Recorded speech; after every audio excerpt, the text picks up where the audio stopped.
அனைவருக்கும் வணக்கம். நிகழும் மங்களகரமான குரோதி வருடம் மார்கழி மாதம் 16ஆம் நாள் சித்தயோகம் கூடிய சுபயோக சுபதினத்தில் பூராட நட்சத்திரத்தில் இரவு 12 மணிக்கு 2025ஆம் ஆண்டு பிறக்கப் போகிறது. அனைவருக்கும் புத்தாண்டு நல்வாழ்த்துக்கள். இந்த ஆண்டு அனைவருக்கும் இனிய ஆண்டாக அமைய வாழ்த்துக்கள். இந்த பதிவில் நம்ம 12 ராசிக்கான ராசி பலன்களை பார்த்துக்கிட்டு வரோம். அந்த வரிசையில் இப்போ சிம்ம ராசிக்கான ராசி பலனை பார்ப்போம். சிம்ம ராசி காலச்சக்கரத்தில் 5வது ராசி. பூரம், மகம், உத்திரம், அதாவது மகம், பூரம், உத்திரம். உத்திரத்தில் ஒரு பாதம் மட்டும் இதில் இருக்கும். பாக்கி பூரமும் மகமும் முழுசாக இருக்கும். ஒரு சூரியனை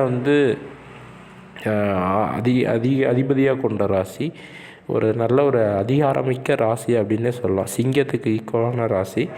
இந்த சிம்ம ராசிக்கு இந்த இது எப்படி அமையும் அப்படின்னு பார்த்தீங்கன்னா, இந்த புத்தாண்டு ஆரம்பிக்கிறப்ப உங்களுக்கு 12ல் செவ்வாயும் 7ல் சனி சுக்கிரனோட இந்த புத்தாண்டு ஆரம்பிக்குது. 7ல் சனி இருக்கிறதுனால உங்களுக்கு கண்ட சனி நடந்துக்கிட்டு இருக்குது. நீங்களும் கடகராசிக்காரர்களை மாதிரி திருநள்ளாறுக்கு போகிறது, திருக்கொள்ளிக்காடுக்கு போகிறது, இல்லை குச்சானூருக்கு போகிறது, இல்லாட்டி இந்த பக்கம் வேறு ஏதேனும் சனீஸ்வரன் கோயில் இருக்குது அப்படின்னா அந்த மாதிரி கோயில்களுக்கு போகலாம்.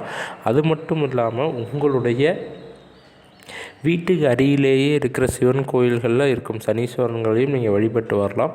ஆஞ்சநேயர் கோயிலுக்கு போகிறதும் ஒரு மிகுந்த சிறப்பை தரும். உங்கள் ராசிக்கு 5ஆம் இடத்துல சூரியனும் சந்திரனும் இருக்கிறதுனால பூர்வீகத்தில் நல்ல ஒரு வலிமையான வாழ்க்கை வாழ்வீங்க. பூர்வீகத்தில் நல்ல நன்மைகள் நடக்கும். அதே மாதிரி 4ஆம் இடத்துல புத பகவான் இந்த இதை ஆரம்பித்து வைக்கிறார். ஆனால் விடிஞ்சோடனே அவரும் 5ஆம் இடத்துக்கு போகிறார். அப்படிங்கிறதுனால பூர்வீகத்தில் உங்களுக்கு தந்தை வழியில் சொத்து சேர்க்கை, பணம் சேர்க்கை, புதன் இருக்கிறதுனால கண்டிப்பாக பணம் சேர்க்கை நடைபெறும். அது மட்டும் இல்லாமல் உங்களுக்கு 8ஆம் இடத்துல ராகுவும் 2ஆம் இடத்துல கேதுவும் இருக்காங்க. 8ல் ராகு இருக்கிறதுனால உங்களுடைய ஆயுள் சம்பந்தமான விஷயங்களில் சற்று கவனம் தேவை. ஏன்னா இந்த ராகு பகவான் எந்நேரம் எதை செய்வார்னே தெரியாது.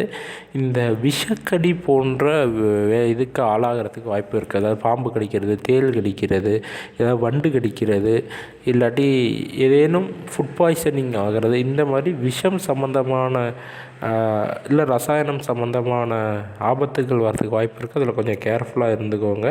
அது மட்டும் இல்லாமல் உங்களுடைய 10ல் குரு இருக்கார். 10ல் குரு வந்தால் பதவிக்கு இடரும்பாங்க.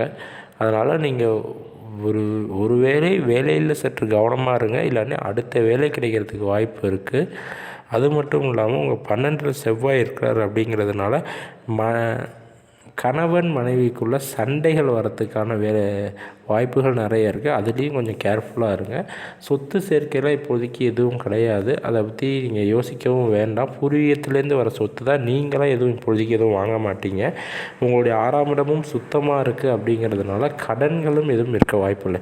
உங்களுக்கு தந்தை பூர்வீகத்துலேருந்து சொத்து சேர்க்கைகள் நிறைய சேர்கிறதுக்கு வாய்ப்புகள் இருக்குது. நீங்கள் எதுவும் வாங்கணும்னா அதுக்கு சில காலம் போகணும். அது இப்போதைக்கு உங்களுக்கு 7ல் சனி கண்டச்சனியில் இருக்குது. அடுத்தது அஷ்டமத்துக்கு சனி வரும். அதனால் நீங்கள் இன்னொரு ஒரு 3லேருந்து 5 வருடத்திற்கு எந்த ஒரு சொத்து வாங்கணும் அப்படிங்கிற ஒரு முயற்சியை நீங்கள் கைவிட்டுடுறது நல்லது. ஏன்னா இப்பொழுதைக்கு இருக்கிற இதுபடி பார்த்திங்கன்னா ராகு பகவான் உங்களுக்கு 8ல் இருக்கார், சனி பகவான் 7ல் இருக்கார். ராகுக்கு எது பயிற்சி வந்ததுன்னா ராகு பகவான் 7க்கு வந்துடுவார். சனி பயிற்சி தானே சனி பகவான் 8க்கு போயிடுவார். அதனால் இந்த இது அப்படியே ஆப்போசிட்டாக வரும். இப்போ நடக்கிறது உங்களுக்கு அப்படியே ஆப்போசிட்டாக நடக்கும். அதுவும் தட் மீன் ஆப்போசிட்டாக வைஸ் வெர்சாவாக நடக்கும். 8ல் நடந்துகிட்டு இருக்கிறது 7ல் நடக்கும், 7ல் நடந்துகிட்டு இருக்கிறது 8ல் நடக்கும். அந்த மாதிரி சூழ்நிலைகளில் உங்களுக்கு சொத்து சேர்க்கையெல்லாம் மிகவும் கடினம் தான். அது உங்களுக்கு கடன்களை தான் ஏற்றி விடுமே தவிர ஏதேனும் சிக்கல்களை தான் ஏற்றி விடுமே தவிர உங்களுக்கு அது வேண்டாம். ஆனால் இந்த இது கொஞ்சம் நன்மையை கொடுக்கக்கூடாது. எதனால் 10ல் இருக்கிற குரு இப்போ பதவிக்கு இடர் கொடுத்தாலும் அடுத்து 11, 12ன்னு நன்மை செய்யக்கூடிய இடங்களுக்கு வந்துடுறதுனால அந்நேரம் உங்களுக்கு நன்மையை செய்வார். ஆகவே இந்த சிம்மராசிக்காரர்களுக்கு இதன் மூலியம் சிறு இந்த புத்தாண்டு வந்து ஒரு நல்ல அருமையான இதாக தான் இருக்கும். அதுவும் இல்லாமல் உங்களுக்கு ராசியில் உத்திரம்ங்கிற நட்சத்திரம் இருக்குது. சூரியன் தான் இந்த இதை ஆரம்பித்து வைக்கிறாரு. அப்படிங்கிறப்ப வந்து உங்களுக்கு உத்திர நட்சத்திரக்காரர்களுக்கு இது யோகமான புத்தாண்டு தான். இந்த புத்தாண்டில் உங்களுக்கு திருமணம் அமைகிறதுக்கான வாய்ப்புகள் நிறைய இருக்குது. எதனால் அப்படி சொல்கிறேன்னா, அவங்க பூர்வீகத்திலே இந்த திருமணம் நடக்கும். 5ஆம் இடம்ங்கிறது பூர்வீகம். பூர்வீகத்தில் சூரியன் இருக்கார். அதுவும் தந்தையும் அவர் தான். தந்தை வழியில் தந்தை மூலியமாக பூர்வீகத்தில் உங்களுக்கு திருமணம் நடக்க வாய்ப்புகள் நிறையவே இருக்குது. அது மட்டும் இல்லாமல் உங்களுடைய திருமண வாழ்க்கையில் வந்து பெண்களின் மனைவியின் மூலம் நன்மைகள் நிறைய நடக்குது. ஏன்னா 7ஆம் இடம் வந்து திருமணஸ்தானம், அங்கே சுக்கிர பகவானும் இருக்கார். சுக்கிர பகவான் இருந்தார் அப்படின்னாலே ஒரு ஒரு லேவிஷான லைஃப் ஸ்டைல், என்ன சொல்கிறது, ஒரு நல்ல வசதியான வாழ்க்கையை ஏற்படுத்தி கொடுக்கக்கூடிய ஒரு சுக்கிர பகவான் தான் வந்து நகைக்கு காரகமானவர்.